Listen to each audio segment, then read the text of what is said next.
ይወርድልሃል፣ ተጽበለጽጋለህ፣ ትፈለጣለህ፣ ትቆረጣለህ ከምትሉ ታገኛለህ ከምትሉ ስራ ብትሉት አይሻልም? እንዲያውም ከብልጽግና ወንጌል ከእምነት ቃል ነው ድህነት የሚወጣው ከዚህ ነው። በእኛ ቤተክርስቲያን ግን የማይሰራ አይብላ ነው፣ ስሩ ነው እንጂ ዝም ብላችሁ ተመኙ ትበለጽጋላችሁ። ድርሳናቶቻችን እንኳን የሚያሳዩ ስራ በምን ሚካኤል ያለው ይሄንን አይደል? እዚያ ሰውዬ ኧረ ሚካኤል እንደው እባክህ እንጀራ ስጠኝ ሲለው በምን ልስጥህ ተንቀሳቀስ ልባርክልህ ነው ያለው። እና ቤተክርስቲያን ትምህርቷ ሁሉ እንድንሰራ ነው። ገዳማውያንም የሚታወቁት በስራ ነው። ገዳም የሄደን ሰው እንኳ ዝም ብላ አትቀበልም። ደግሞ 3 ዓመት ፈትና በደንብ አድርጋ ይችላል አይችልም ብላ የምትቀበል ቤተክርስቲያን ነው ያለችን። እና የደረቀ እንደነ ዮሐንስ ሐጺር ያሉ የደረቀ እንጨት የሚያለመልሙ ጭምር የደረቀውን እንጨት አለምልመው ከደረቀው እንጨት እና አባ አሞይ ዮሐንስ ሐጺርን ያደረገው ታስታውሳላችሁ አለ። ደረቁን እንጨት ተከለውና ውሃ እስከሚያቀጠቅጥ ድረስ ውሃ ጠጣው ተባለ። ዮሐንስ ሐጺር የአበምኔቱ አባ አሞይ ነው ይሄንን ያደረገው።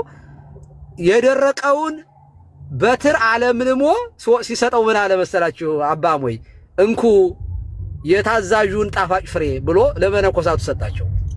የመታዘዝ ፍሬ ብሎ ማለት የታዛዡንና የትሁቱን ጣፋጭ ፍሬ እነሆ ብሉ ብሎ ነው የሰጠ። እንዲህ ያለ ፕራክቲካሊ ማለት ታሪክ ነው፣ ሂስትሪ ነው፣ ዝም የሚታወቅ ነገር ነው እንጂ ዝም ብለን አይደለም። እና እንዲህ ያለች ቤተክርስቲያንን የድህነት ምክንያት ናት እያሉ ለመግደያነት መጠቀሚያ የአምባገነኖች መጠጊያ ነበረች እያሉ ቤተክርስቲያኗን መውቀስ ተገቢ ነገር አይደለም፣ ተገቢ አይደለም።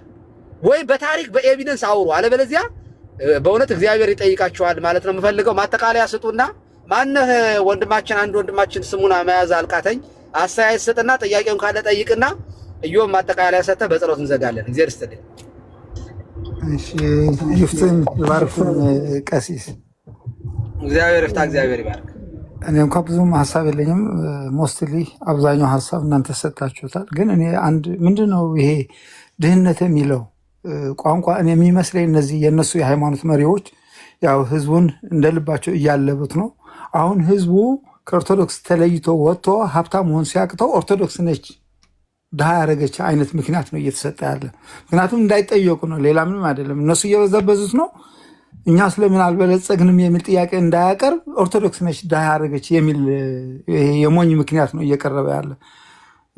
ሌላ ግን አስተያየት መስጠት ፈልጎ በዚህ በቤተክርስቲያኗ እዚህ ኢዮብ ጥሩ አድርጎ ጠቅሶታል። ይሄ ቤተክርስቲያኗ ህንፃ ግንባታ ላይ እንዳው የሚቆምበት ሁኔታ ተፈጥሮ ከዛ ይልቅ ጥሩ ጥሩ ገቢ የሚያስገኙ ተግባራት ላይ ቢታውለው ገንዘቡ። ምክንያቱም እዚህ ገጠር ውስጥ ያሉ አብያተ ክርስቲያናት የአገልግሎት ተልኳቸውን እያቋረጡ እንዳሉ ብዙ ነገሮችን እየሰማን ነው። ቢያንስ እያንዳንዷ እዚህ ከተማ ውስጥ ያሉት ቤተክርስቲያናት በተለይ ዘመናዊ የገቢ ማስገኛ ስራዎች ላይ ቢሰሩበትና ገንዘቡ ከዛ ከሚገኘው ገጠር ላሉ ቤተክርስቲያናትም የሚደጉምበት ሁኔታ ቢፈጠር የተሻለ ነው። በዛ መልኩ ስራ ቢኖር ጥሩ ነው ብዬ አምናለሁኝ። አመሰግናለሁ።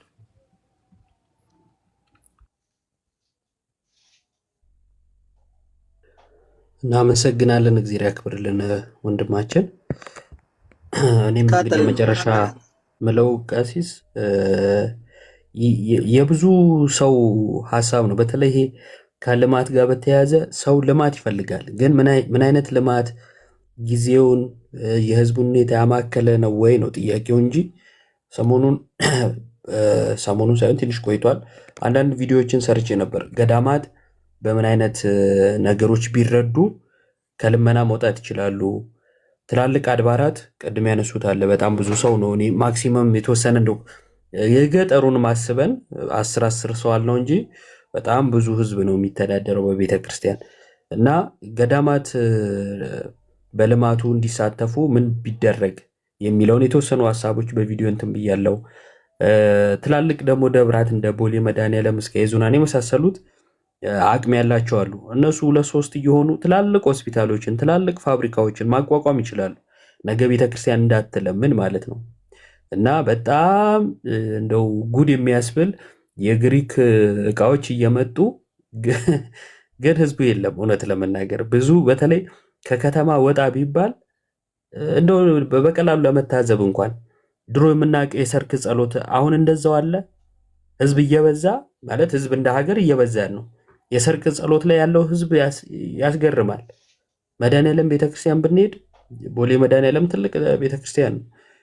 ግን አንዳንድ ጊዜ ሰርክ ጸሎት ላይ ማየው ህዝብ በጣም ጥቂት ነው እና በዚህ ልክ ነው ሰው ከቤተክርስቲያን እንትን እያለ ያለው።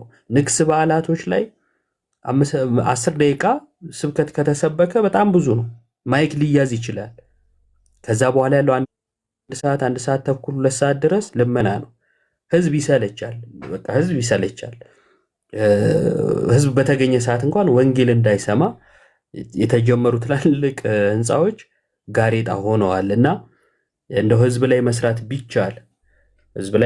ቢቻል ችግሮቻችንን ማለፍ እንችላለን። ቤተክርስቲያናችን በታሪክ ውስጥ ብዙ ችግሮችን አልፋለች እና አህመድ ግራኝም አልፈዋል፣ ዮዲት ጉዲትም አልፋለች፣ ያለፉትም አልፈዋል፣ አሁን ያለውም ያልፋል። ግን የውስጥ አንድነትና የውስጥ ስራ ስለሌለ በኢኮኖሚ በጣም ነው ህዝቡ እየተዳከመ ያለው። አንዳንድ ቦታዎች ላይ ኦርቶዶክስ ስለሆነ የማይሰራባቸው ቦታዎች አሉ። አንዳንድ ቦታዎች ላይ የሆኑ ሃይማኖቶች በዓል ከሆነ ባዶ የሚሆኑ ቦታዎች አሉ። ማሳየት ይቻላል በስርዓቱ በጥናት ማለት ነው። ብዙ ቦታዎች ለምን በኢኮኖሚ ተገለናል፣ ዞር ብለናል፣ እርስ በርስ አንደጋገፍም። ቤተክርስቲያናችንም የምታተኩረው ህዝቡ በኢኮኖሚ ራሱን ችሎ እንዴት ሌላው ኦርቶዶክሳዊ በኢኮኖሚ ችግር ከእምነት እንዳይወጣ ይደግፈዋል ላይ ሳይሆን እንዴት አድርጎን ትላልቅ ህንፃ ጀምረን እንጨርሳለን ነው። እና ይሄ ትላልቅ ችግር ነው ብዬ ነው የማስበው። ግን ደጋግሞ ማውራት ደጋግሞ መነጋገር መፍትሄ አለው። የሆነ ቀን የሚያመጣው ለውጥ እንዳለ አምናለሁ። ዝምታ ነው ችግሩ እና ችግርን ማመን ደግሞ በጣም ትልቅ ነገር ነው። አሁን የኛ ትልቁ ድክመት ችግር አናምንም። ይሄ ችግር ነው ሲባል የሆነ የሚሰማን ሌላ ስሜት አለ። ችግሩን ስናምነው መፍትሄ እናመጣለን ማለት ነው። ችግራችንን እንደ ችግር መውሰድ ካቃተን ግን መፍትሄ እንዳይመጣ እንቅፋት ነው የምንሆነው ብዬ ነው የማስበውና እሱ ቢደረግ ርዕሱ ደጋግሞ ቢነሳ ለማለት ነው። እግዚአብሔር ያክብረልን ቀሲስ። አሜን አሜን። አመሰግናለሁኝ። አይ ኢዮብ እዚህ ላይ ግን እኔ አሁን ከወሬ የዘለለ ስራ መስራት አለብን። እናንተ ምን ታረጋላችሁ? እንደዚህ በጣም ሰው ምረጡ። በጣም ቅን የሆነ ልብ ያላችሁ ከልባቸው አንድ አባት ምን ብለውኛል? ካልሆነ እንክፈልና እናስገባህ አንተን ብለውኛ ቃሉ መቼም ዝም ብለው ስለማያስገቡህ ከፍለን እናስገባህ አሉኝ። እንደው እንደዚህ ስናደድ ምናምን አይተው ማለት ነው። እኔ አሁን የተሻለ ስራ ሰራለሁ ማለት አይደለም። ኢዮብ ግን በጣም ካለኝ ቁጭት የተነሳ ሳወራ ነው። እኔ ሁለት መናገር እንነጋገር፣ በደንብ በውስጥ ተነጋገሩ፣ ሰው ምረጡ። ራሱ ቦታውን ቢያገኘው አይለወጥም የሚባል አይነት ሰው ማለት ዝም ብሎ የሚያወራ ሰው ይኖራል። ሐሳቡ ጥሩ ስለሆነ ላይቃወም ይችላል። ግን ስልጣኑን እኔ ባገኘው ያንን ቦታ ላይ እኔ ብሆን እሰራዋለሁ የሚል ቁርጠኛ የሆኑ ሰዎችን በየቤተክርስቲያኑ ፈልጉ። ከዚያ በኋላ ስብሰባ እናደርጋለን በውስጥ። እውነት ለመናገር ይህንን ለማቀጣጠል ቱ ኢዚ በጣም በጣም በጣም ቀላል ነው። ከየአድባራቱ ከየአብያተ ክርስቲያን ይሄ በሰንበት ትምህርት ቤት ነው መሰራት ያለበት። ይሄ ካህናቱ ዲያቆናቱ ከስራ እናግዳቸዋለን ምናምን ስለሚባሉ ይፈራሉ። ብዙዎቹ ይፈሪ ናቸው፣ ይፈራሉ። ምዕመኑን ግን የሚያግደው የለም። ምዕመን አይከሰስም፣ ምዕመን አይወቀስም፣ ምዕመን ከቤተ ክርስቲያን አይታገድ ማንም። ስለዚህ ምዕመናኑ የሰንበት ተማሪውና ከምዕመናኑ ጋር ለምሳሌ የምዕመናን ተወካይ ሰበካ ጉባኤ ከሰንበት ትምህርት ቤቱ ወጣቶችን በእያንዳንዱ አብያተ ክርስቲያናት ሪቮሉሽን መነሳት አለበት። መድኃኔዓለም ምስክሬ ነው። ይሄንን በቅርብ እናደርገዋለን፣ እንሰራለን። በቃ አሁን ትንሽ ተግዳሮት የሚሆንብን ይሄ ሌቦችን ጥቆማ እየሰጠን ወደ እስር ቤት እንዲወረወሩ በዚያ ልክ ነው መሄድ ያለብን። እንደዚያ ብናደርግ ያው ችግሩ መንግስት ያግዘናል ወይ የሚለው ፍርሃት አለኝ እንጂ እጅ ከፍንጅ እየያዙ ይሄ ሌባውን እስር ቤት መወርወር፣ ከዚያ እኔን ያየህ ተቀጣ። በገጠር አህያ ሲፈታ የተገኘ ሌባ አህያውን ተሸክሞ ነው የሚዞረው። መጫኛ ነክሶ ማለት ነው። መጫኛ ሲፈታ የተገኘ ሌባ እኔ አየተቀጣ እያለ መጫኛ ነክሶ ገበያውን ይዞራል። ለምን ከዚያ አንዲት አያረግም? እኔ የገጠር ታቦት በጣም ቁርጠኛ ነው። ገጠር አካባቢ የሆነ ነገር ሲሆን ታቦቱ ወዲያው ሪአክሽን ይወስዳል። እንትን ሪአክት ያደርጋል፣ አክሽን ይወስዳል ወዲያው ነው። አሁን ችግር የሆነው ከተማው ላይ ኃጢአታችን በዝቶ 90% ችግር ያለበት ሆነ። ስለዚህ ማንን ቀጥቶ ማን ይተውና ሰው እግዚአብሔር ይፈልጋል። እኔ ይሄንን ውስጥ ለውስጥ በደንብ ተደራጅተን የዙም ስብሰባ ምናምን አድርገን በቅርቡ ቢሮ ማሸግ መጀመር አለበት። በቃ ወይ ሌብነታቸውን ያቆሙ፣ ቤተክርስቲያኗ ላይ ትኩረት ይደረግ። የሚዘጉ አብያተ ክርስቲያናት፣ የገጠር አብያተ ክርስቲያናት የሚገርምህ እያንዳንዱ የአዲስ አበባ አንድ አድባራት የገጠር የአንድ የአብነት መምህር መቅጠር ይችል ነበር። ለአንድ ዲያቆን ዝም ብሎ ትርፍ የሚከፍለውን ለገጠር የአብነት መምህራን አንድ እያንዳንዱ ገጠር ቤተክርስቲያን የአዲስ አበባ ዳር ብቻቸውን ለአብነት መምህራን ደሞዝ መክፈል ይችላሉ፣ አቅም አላቸው። በደሞዝ ደግሞ ከመንግስት በላይ ነው የሚከፈለው። አንድ ዲያቆን 40 ሺህ ብር 30 ሺህ ብር ገብቷል። ካን ኢማጂን እንዲህ ያለ ሀብት ያላት ቤተክርስቲያን ግን ህዝቧ ሲያልቅ፣ እምነቷ በገጠር ያሉ ካህናቱ እንደዚህ ሲፈልሱ፣ ምዕመናን ተስፋ ሲቆርጡ፣ ምንም የማይሉ ከሆነ የሚያስፈልገው በቃ እንደዚህ ያሉትን እንትን ገዳም እንዲገቡ ፈቀቅ እንዲሉ በቃ ቀኖና እንዲይዙ ማድረግ ነው። አለበለዚያ በምክር አይመጣም ለውጥ። እዚህ ጋር ማናገሩ ይከብዳል እንጂ የራሻ ቤተክርስቲያን እንደዚህ በጣም ተቸግራ ነበረ። ዛሬ ያሉት ቭላድሚር ፑቲንና ፓትርያርኩ በሆነ ሰዓት ላይ በዚያን ጊዜ በዚህ በሶሻሊስት መከራዋን ስታይ የራሻ ቤተክርስቲያን ታስረው ሁሉ ነበር አብረው እና በዛ ውስጥ ሆነው አብረው ተነጋግረው ነው ፑቲን ፕሬዝዳንት ሆነ፣ እሳቸውም ፓትርያርክ ሆኑ። እና የሆነ ጊዜ ምን ይባላል የራሻ ቤተክርስቲያን በሙስና በጣም ተዘፍቃ በነበረበት ጊዜ ዋና ሌቦቹን በእንትን በዚህ በመርከብ ጭነው ውቅያኖስ ውስጥ ጥለዋቸው መጥተዋል። እኔ አሁን እንደዚህ እናድርግ እያልኩ አይደለም፣ ግን አንዳንድ ነገር እውነት ለመናገር በቃ እግዚአብሔር እንደወደደ ያርጋችሁ። የማይመለሱ ከሆነ እኛ እንትንም የለንም እንደምታውቁ ውቅያኖስ ስለሌለን እዚያ እንጣላቸው አልልም፣ ግን ሲሪየስሊ በቃ ተለቃቅመው ሌባውን በደንብ አድርጎ ማጽናት ያስፈልጋል። አለበለዚያ አንተ ሌባን አባይ ያልክ ሌባን እያከበርክ አይኛ ምን አቅም አለን፣ አይኛ አባቶች ናቸው፣ አባቶች አይነኩም። የሌባ አባት አይነካም አይባልም እንዴ? ሌባ ከሆነ ሌባ ነው ዛሴ እንዴ ሌባ እኮ ወራዳ እኮ ነው። ሌባ እኮ በጣም በነገራችን ላይ እጅ አመል አለበት። ለጋብቻ እንኳን አይሆንም። በገጠር አካባቢ ሚስት ሲታጭ የማን ዘር ናት ይባላል፣ የማን ዘር ነው ይባላል። አይ ነገር እነሱስ የእጅ አመል አለባቸው ማለት ሌብነት ካለበት ለጋብቻ እንኳን አይሆንም። በጣም ነውር ነው፣ በጣም ነውር ነው። የሰለስቱ ምዕት ላይ ሃይማኖት አበው ላይ በደንብ መነገድ ይቻላል፣ ማትረፍ ይቻላል። መስረቅ ግን ወለድ አራጣ መቀበል ግን ሌብነት ግን በጣም ነውር ነው። የቆሮንቶሳዊነት አለ። እሱን ማስወገድ መቻል አለብን። ተነጋገሩ፣ በቃ እስኪ እናንተ ተነጋገሩ። ማለት እኔ ከአባቶች ጋር ሳወራ ከሌላ ሰው ነው መፍትሄ የምንፈልገው። እኛ እኮ ትልልቅ ሰዎች እኮ ነን። የኛ ጓደኞች በእኛ እድሜ የኛ ጓደኞች ናቸው ሀገር እየመሩ ያሉት። የኛ ጓደኞች እኮ ፓትርያርክ ይሆናሉ። የእነ ዮሐንስ አፈወርቅ እድሜ የእናት ናቴዎስ እድሜ ስንት ነበረ? ከሌላ አትጠብቁ። እግዚአብሔር ደግሞ ቅንነት ካለ ያንን ቅንነትና ቁርጥ ሕሊናቸውን አስቦ ይረዳቸዋል፣ ያግዛቸዋል። እግዚአብሔር ይፈልጋል ልብ። ማንን ልጥራ፣ ማንን ልላክ፣ ማንን ልፈልግ ይላል። አይ እግዚአብሔር ወይ እኔ ጉልበቱን ጸጋውን ከሰጠኝ አለውልህ እንበለው፣ ይረዳናል። ከሌላ አትጠብቁ። ራሳችንን መስራት ያለብን፣ ለሌሎቹ አሳልፈን አንስጥ። ሌላው እንዲታገልልን እንደው ሰማዕት መሆን ካለብን እንሁን። ሰማዕት መሆን ካለብን መሞት ካለ እስኪ እንሞት። ሙቱ ማለት ሳይሆን እንሙት። ይሄንን ማሳየት መቻል በእውነቱ ከኛ ይጠበቃል። እኛ እዚህ በአሜሪካ የምንኖር ትልቅ ስራ ጀምረናል። አሁን በገዳሙ ውስጥ ያሉ አባቶች እንዲህ ያሉ ስራዎችን የሚሽነሪ ስራ ለመስራት አፍሪካን ለመዞር እቅድ ይዘናል። በዚህ በመጽሐፍ ቤቱ ተማሪዎቹ በሙሉ ወደ 100 ምናምን እንጠጋለን። ስብከተ ወንጌል ነጮቹን ለመስበክ ማለት ነው። የሚሽነሪ ስራ አይነት ስራ ለማካሄድ ወደ አፍሪካ ሀገር ለመሄድ እንቅስቃሴ ጀምረናል። ዋይ ለምንድነው እኛ ወንጌል ሄደን ለምንድነው ከሌሎች ማናመጣ? የመጣውን ብቻ ነው እንደኛ የምንቀበለው?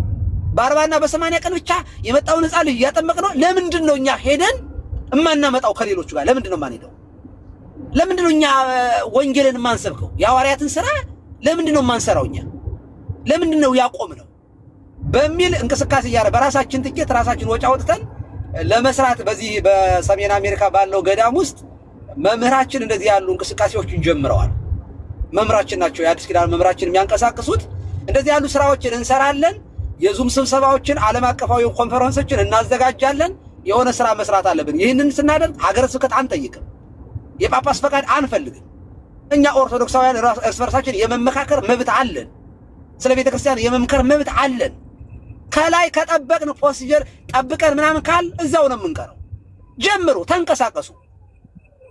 የስንክሳር እያነበባችሁ አቡነ ሽኖዳ አቡነ አቢብ ይቆም። በቃ እኛ ራሳችን አቡነ አቢብ እንሁን። የግብጽ ክርስቲያኖች 21ዱ በሊቢያ ላይ የታረዱትን ስዕላቸው ተስሎ በጣም ሲከበሩ አየሁና አንድ ቀን ቀንቼ ምን አለበት የኛ ሊቢያ ላይ የታረዱትን ስዕላቸውን ስላችሁ ባካችሁ እንደው በየቤተ ክርስቲያኑ ይታሰቡ ብዬ ፖስት አድርጋለሁ። ዋይ ለምን ስንክሳር ለምን የድሮዎችን ለምን እናነባለን? የኛዎቹን ለምን እንረሳለን? የኛ ያሪሲ ክርስቲያኖች ለምን አናስባቸው? ለምንድነው ማንዘክራቸው? ለምንድነው ሊስታቸውን ማን ይዘው? አያችሁ፣ ሞታቸውን እያረከስን ሰማዕታትን ማናከብር ከሆነ ሰማዕትነት አይመጣም። ሰማዕታትን ስናከብራቸው የሞቱትን በሰማይም ያስቡናል። በእውነት ሰማዕታትን የሚያከብር ሰው ይከብራል። እና ቢያንስ እንኳን ስማቸውን እየያዝን ማክበር መቻል ራሱ እንደ ቤተክርስቲያን አለመቻላችን የሁሉ ውድቀታችን ነው። ሰማዕታት ሞታቸውን እንኳን ሰማዕት ማለት ቀርቶ ሞታቸውን እንኳን ማሰብ ዳዊት እንኳን መድገም አልቻለም። እና ይሄ የውድቀታችን በጣም የዝቅጠታችን የመጨረሻ መሆኑን ተረድታችሁ እንቅስቃሴ አድርጉ። ወጣቶች ተደራጁ። የሰንበት ትምህርት ቤት መምሪያዎችን ሰብስቧቸው በየቤተ ክርስቲያኑ እየሄዳችሁ እናንተ በያላችሁበት አጥቢያ ዲፕሎማሲ ስራ ስሩ። ይህንን ስራ መስራት አለብን። ማሰልጠን አለብን። ወጣቶችን ማንቀሳቀስ አለብን። ቦታው ላይ ስልጣን ላይ ይሄ አለቅነት ላይ ምናምን መቀመጥ ያለባቸው ጤነኛ ሰዎች እንዲመጡ ማድረግ እኮ እንችላለን። ምን አይነት እንደው ድንዛዜ እንደጣለብን እግዚአብሔር ነው የሚያውቀው። ያ ከሆነ ማለት ነው እኔ እንኳን ሌባ ብሆን ኖ ሞር ሌብነት ከዛ አቆማለሁ፣ እፈራለሁ፣ እዋረዳለሁ ለክብሬ ራሱ ስለምጨነቅ ማለት ነው። እግዚአብሔር እንኳን ባልፈራ ለክብሬ በጣም ስለምጨነቅ እኔ አላደርጋትም ያችን ነገር። ዝም ከተባልኩኝስ ተያይዘን ነው የምናልቀው። በቃ ተያይዘን ነው የምናልቀው። እና እባካችሁ ይሄንን በስሜት ማወራው እንዳይመስላችሁ፣ አስቤ ነው የማወራው። ውስጥ ለውስጥ እየሰራን ያለው ነገር ነው የምናገረውና በቅርብ ጊዜ የሆነ ነገር እናደርጋለን። ጠብቁ። እናንተም እንግዲህ ይህን ስራ ስሩ ለማለት ነው። ኢዮብን ስላየው ነው። ጎበዝ ልጅ ነህ፣ በጣም ጠንካራ ልጅ ነህ። ጓደኞች ስላሉ ውስጥ ለውስጥ ይሄንን ስራ ስሩ፣ ጀምሩት። እናንተ ራሳችሁ የምናግዛችሁ ነገር ካለ ደግሞ እኛም እናግዛለን ለማለት ነው። ስለነበረን ጊዜ ከልብ አመሰግናለሁ። የቀረ ነገር ካለ በሉ እና በጸሎት እንዘጋለን። ቴንኪው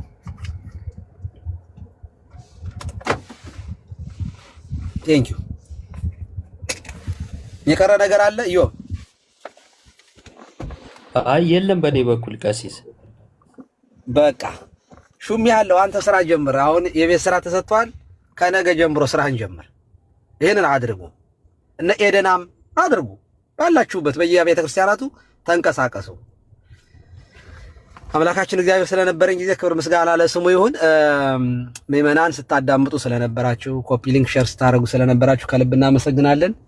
ጾመ ፍልሰታ የሰላም የጤና የበረከት ያድርግልን። ማስጠንቀቂያ እየመጣብኝ ነው። ቶሎ ልጸልይ። ሱባኤውን የሰላም ያድርግልን፣ የበረከት ያድርግልን። የእመቤታችን በረከቷ ረድኤቷ አይለየን።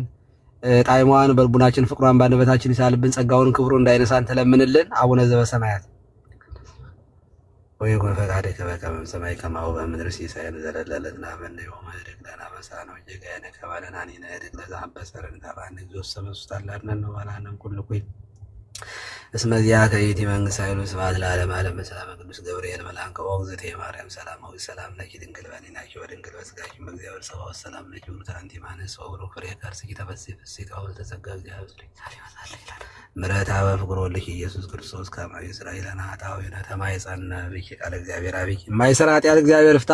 ቡሩካን ሁኑ። ከልብ አመሰግናለሁ ስለመጣችሁ። ተባረኩልኝ። እግዚአብሔር ይስጥልኝ። ደህና አደሩ፣ ደህና ዋሉ፣ ደህና አምሹ።